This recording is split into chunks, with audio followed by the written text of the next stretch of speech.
President Trump is finally showing his hand. His ambition to acquire Greenland is no longer just a rumor, it's a blunt reality. This raises a critical question. Can this obsession actually come true? And what kind of global shockwaves will it trigger? His recent moves have been nothing short of staggering. For decades, US presidents prioritized the alliance with Europe, but for Trump, Europe doesn't even seem to be in his rearview mirror. He's making it crystal clear. Greenland is more important than the traditional European alliance. Why is Trump willing to risk a conflict with Europe just for this island? And will Greenland really end up in America's hands? Today, I'm going to break it all down, starting from Trump's own perspective. Before we dive in, don't forget to subscribe and hit the like button. It really helps me create more content like this.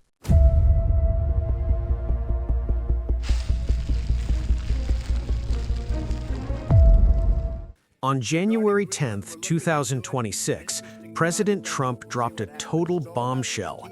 He declared, "I want to settle this nicely, but if not, we'll do it the hard way. Whether they like it or not, we are going to do something."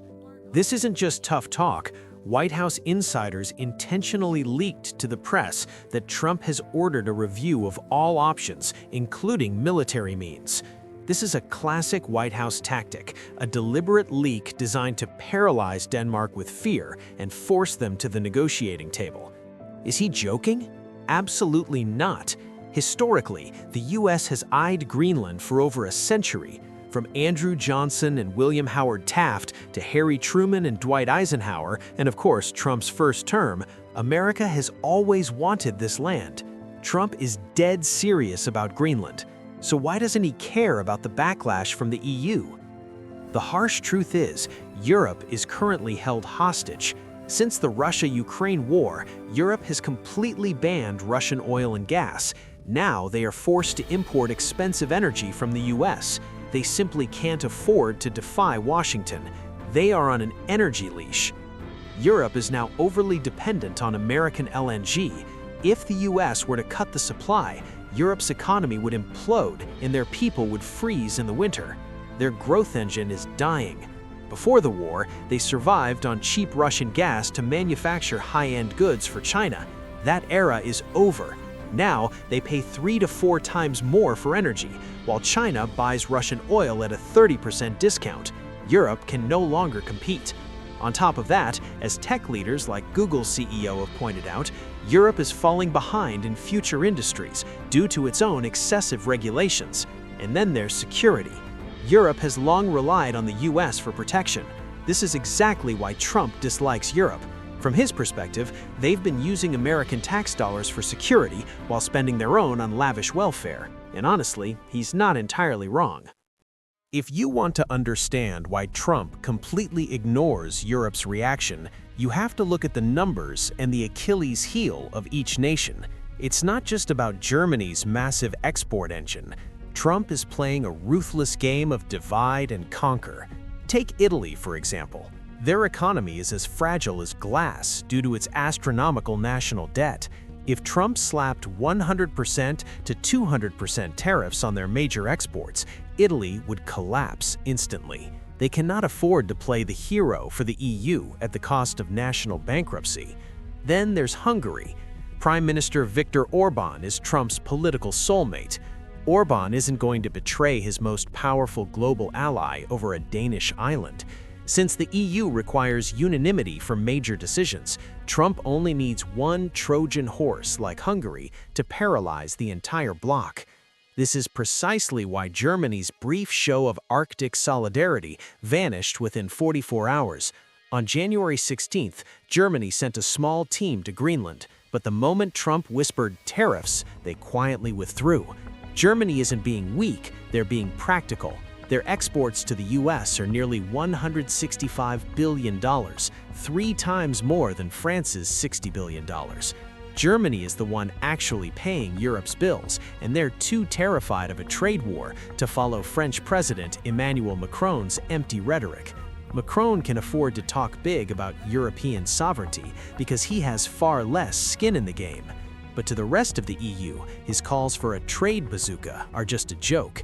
As long as Trump holds their exports hostage, a unified EU is a fantasy. The division goes even deeper into the security gap. Western Europe sees security as economic stability, but for Poland and the Baltic states, it's a matter of existential survival. These nations don't trust the empty promises of a European army. They know that without the US nuclear umbrella, NATO is a paper tiger. Poland will never risk its relationship with Washington for a Danish island. For them, the US alliance is a matter of life and death. Could Europe turn to China or Russia to counter Trump? No. First, the history wall. You cannot ask Poland to join a security bloc with Russia, the nation invading their neighbor. Second, the industrial wall with China. If Europe opens its doors to Beijing, they're inviting a predator. China's subsidized EVs are designed to wipe out German and French manufacturing. Siding with China is economic suicide. Third, the financial wall. Global finance is built on the dollar. Almost all European trade is settled in dollars. Even the capital weapon of selling US debt is a suicide vest. If they crash the dollar, the euro spikes, making European goods unsellable worldwide. They're trapped in a system where they can complain, but never leave. To Trump, this is simply a deal of the century. Greenland holds total asset value estimated at $7 trillion, including world-class rare earth reserves essential for semiconductors and EVs. For an acquisition cost of roughly $70 billion, that's a 100x return on investment. But it's also about the Golden Dome. Trump's mission is a multi-layered missile defense system. Greenland sits directly under the flight paths of ICBMs from Russia and China.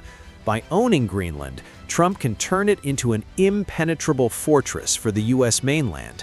At Davos, he made it clear, you can't defend it on a lease, you must own it. For Trump, the Arctic is the next great maritime hub, and Greenland is the key to maintaining American global dominance. On January 14th to 15th, 2026, Denmark made a fatal mistake at the Washington summit. Foreign Minister Lars Løkke Rasmussen brought Greenland's Vivian Motzfeldt to the table, effectively validating Greenland as a separate diplomatic entity. Trump's team immediately capitalized on this crack in unity. While Denmark says no sail, Trump hears everything else is negotiable. He is now engineering a master plan to bypass Copenhagen and offer a direct, irresistible compensation package to Greenland's residents. Whether it's a 10-year or a 99-year lease, once the US gets a foot in the door with military interceptors and massive capital, Greenland's future with Denmark will begin to wither away. Trump is slicing the salami, piece by piece, until Greenland is essentially American. Let's wrap this up. Denmark will try to buy time, but Trump's pace is staggering, and he still has 3 years left in his term. We are witnessing the end of the post-war order that once cherished alliances. In this new era, there is no room for sentimental diplomacy. Only cold, hard national interest prevails. Whether it's military pressure, tariff threats, or direct cash payouts, Trump is determined to redraw the map of the Arctic. Short-term friction with Europe is simply a price he is more than willing to pay. What do you think? Can Denmark and the EU survive this Greenland hammer, or will the stars and stripes eventually fly over the world's largest island? Please share your thoughts in the comments. If today's deep dive was helpful, please subscribe and like. It really helps with video production. Thanks for watching, and I'll see you in the next analysis.